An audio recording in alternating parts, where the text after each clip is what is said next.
I could almost go emo on this whole thing because I'm grateful for all this.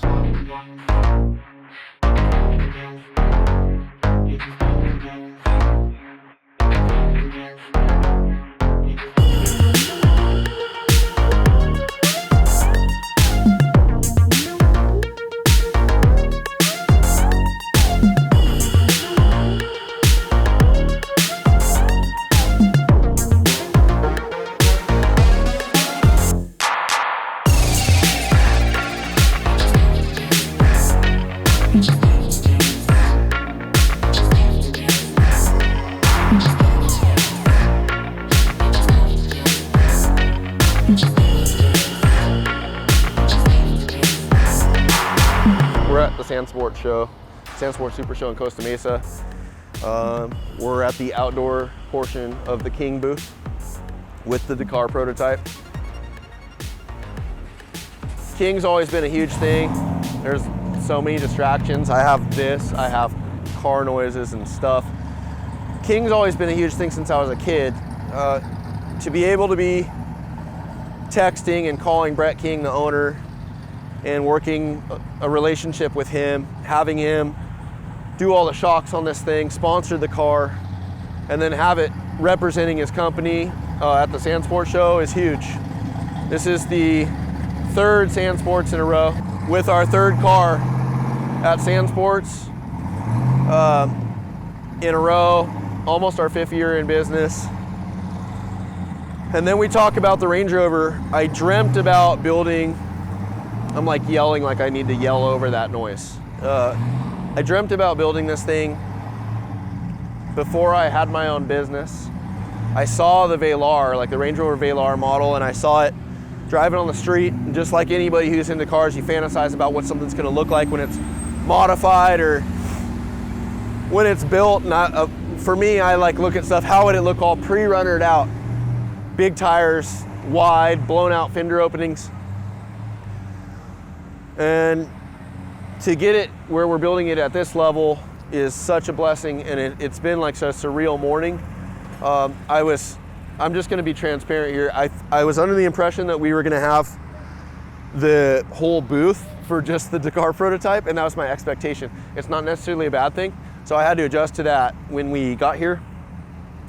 But just to be able to take this thing and be with Brett King, be representing King, and be building this Dakar Prototype, it's huge, and it's a great milestone. I can't wait to see it closer. Right now we can just go over where it's at and everything that's done to it. It's as assembled as we can possibly have it right now. A lot of stuff is done on the front end. All the interior stuff is done. I think last time we got into this, we were just going over all the rear enclosure panels. I think that was it. And maybe, I think we closed out the interior trim panels and the windows, but we needed to go through the rear enclosure, so we can cover that first.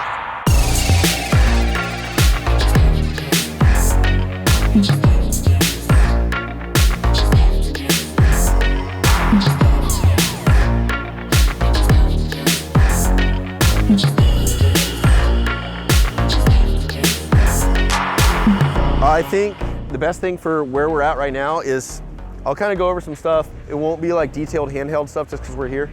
And then we'll fill this thing with a bunch of B-roll and beauty shots because it's out in the light. All the tin work like we talked about, this drawn out portion is all sealed. All the mesh is filled in. Containment, we also, like this was a void. So this draws in, and then the tail lights, like I added 2 RTL bars here, which will add like a different light signature in the rear. See, I like that I can pick back up. I've learned to do it enough where I can jump right back in. Come say hi. You guys, this is Kylan. Hi guys, good to see you. He specializes in boat paint on cars. Bass boats. And hey, stuff. Did you tell the story about this morning already? No. Oh, are you going to? Sure. I just want to say that I saw Morgan's butthole pucker today, and it was... Well, I just did it right now. No, it scared me. It scared me. We had no, you're good. There was a car getting unloaded, and God works in mysterious ways. 100%. Or miraculous ways. Yep. It was getting unloaded over here, and I just started to film a reel for Instagram, and then boom, like they're like, oh, and then another truck is turning right here, blocks the truck that's getting unloaded, a big heavy pre-runner, and just backs into the truck, and it blocks the whole thing. Yep. Like completely backs. Feet. Feet, Like, yeah. It was crazy. Insane. And it was, imagine if that truck wasn't there though. Yeah, it would smoke the front end, and it's all small tube in the front. Yeah, it would have been gone. It's a consumable. Yep. But you know what? Hey, it's here, it looks good. Yeah. Heck yeah, dude. Yep. I'm keeping filming. Yeah, well. Yeah, later, dude. Enclosure. So this was like a void. I looked at the renderings enough times to figure out like there's ventilation that's coming out from the fender here, and then this whole portion is just like this big ugly void.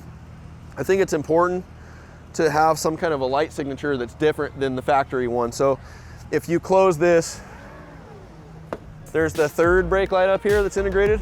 And then what we're gonna do is we're gonna put some Baja Designs lights behind the glass. And then you gotta think there's a horizontal detail of light here, and now we have like a vertical signature. So from far away, even on the street or out in the desert, you're gonna know like this is the Dakar Prototype.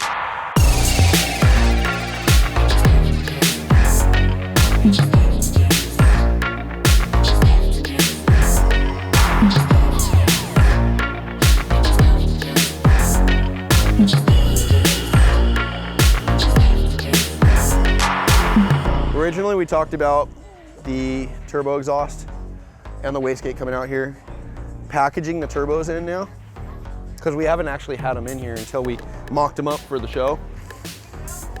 Hot side, cold side, filter. There's no way to wrap 3.5-inch tubing and get it out here, especially because a lot of the chassis is here. So what we'll do is we'll have wastegate here, and then what we're gonna wanna run is all through here, we'll have this collect. This is for 3.5 too. So it'll run out here. There's a bunch of space, like when you close the hatch where it doesn't need to be like inboard. But we'll have a series of tubing here, all titanium, and that'll X, because we want to run like an X-pipe style configuration. So, you know, both the turbos will get cleaned up and diffused, and then it'll pop out through here. So on the sides of the license plate, we'll probably like 3D print something that's metal, like a bezel, that'll run in here, or one just big piece that has like the outlet bezels in it. So we needed to change that.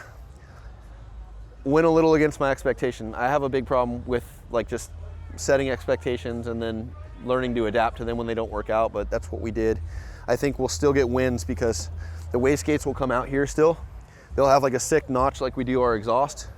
We'll have exits for the turbo piping here, and there'll be flames coming from the sides and the back. So you'll have 4 sets of flames ripping through here when you're banging gears and stuff. I've been trying to figure out what's optimal for the turbo system. We were gonna use like the whole underground racing kit that the car came with.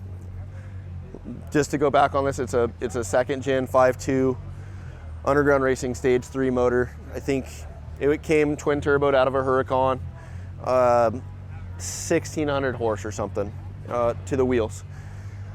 Precision is on board with us now. That's their brand new stuff. Those are their Gen 3 mirror image turbos. They're 68 millimeter.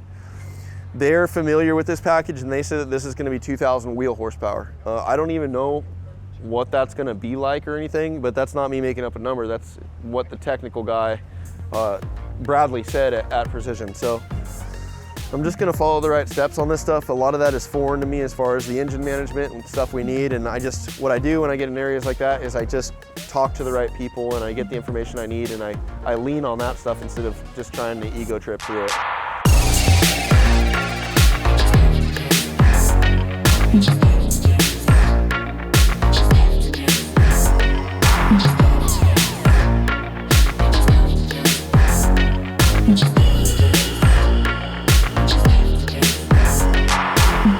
I know episodes back we talked about the radiator and running a big 4-core radiator up front.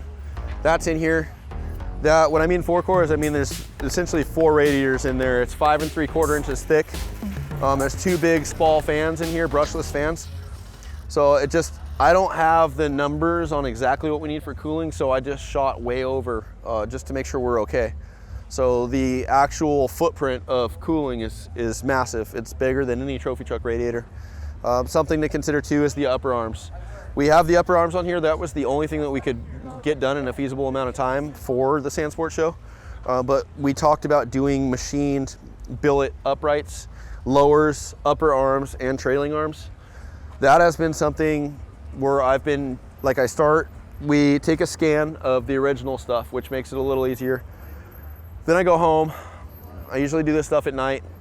I draw over the scan when it's put into SolidWorks, and I start stylizing stuff. Once it goes from my sketches, then it goes back to someone, Eric, who's doing our surfacing, and he sculpts these things into a digital model. Then they need to go off to machining. So there's been, hundreds of hours now of designing these lowers and the upright and the upper arm. The upper arm's the only proof of concept that's on here, but everything else is ready for machining. When we added the grill and the headlamps, that's when things went into perspective of like the overall vision, and the renderings especially. Everything started to tie in, and the shapes of everything tied in too. The mechanical stuff on the front end, like obviously this is all brand new lighting. The grill we kept. I don't think we had to order a new grill. No, we ordered a new grill. All of this is on a sub-assembly, and that's how I like to build these things. So instead of this all being like some big structure that comes out to the bumper and dumps off, it's all removable by sub-assembly. So you done bolt the headlight and grill sub-assembly, and you take that off, and then the radiator is on a sub-assembly, you take that off, and then the whole bumper, all the structure under here, that comes off too. And then it just leaves you wide open for service. Something else to note is all the cooler racks. There's bypass, coilover, and then there's also power steering cooler. And then there's prototype reservoirs here, so they'll be for the clutch and the front and rear brakes. But everything's on, like this is our core support too. So all this stuff is removable, it's all modular. And this whole front just strips down. It makes it super easy, and it's another benefit too. Like, I don't build this out of big tubing, because no matter what, when you have these like outer extremities, when you crash, this stuff is gonna bend, whether it's 2-inch or 3/4 inch or anything, because just the weight and the G-force of the car when it's impacted is gonna tweak this stuff. The roll cage can hold up because of its center mass, but any of this outer extremity stuff, it never holds up. So it's better to just put it on a diet. And what we do here is we did it by priority. So it's tubing size, like diameter by priority. So core supports start off at 1 inch, and then it turns into 3/4, and then there's some 1/2-inch support laying in here.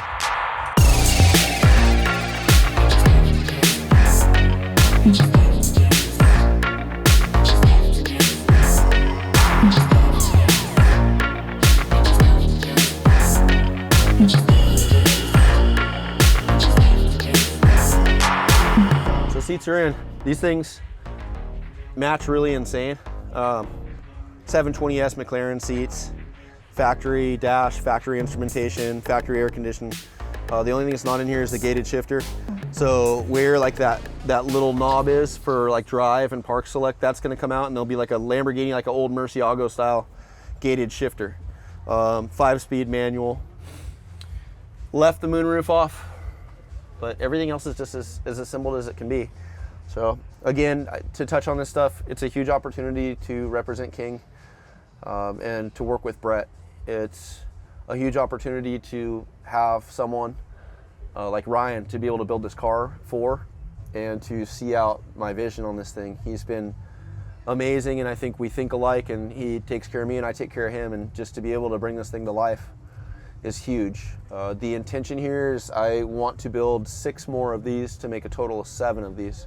Once we make 7, we're not going to make any more. I think this is going to be such a desirable car that they'll keep their value. And once we tap out after the 7, then if you want to buy one, you got to buy it off someone that has one.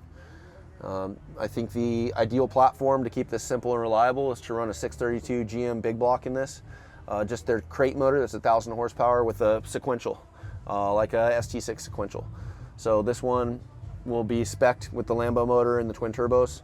I think we can do more of those, but really if we're going to run a production unit, just called the Dakar, the MCD1 Dakar, same body, same everything that you see, except we spec the colors and we put a different engine in here and a different gearbox, and it's just ready to rip.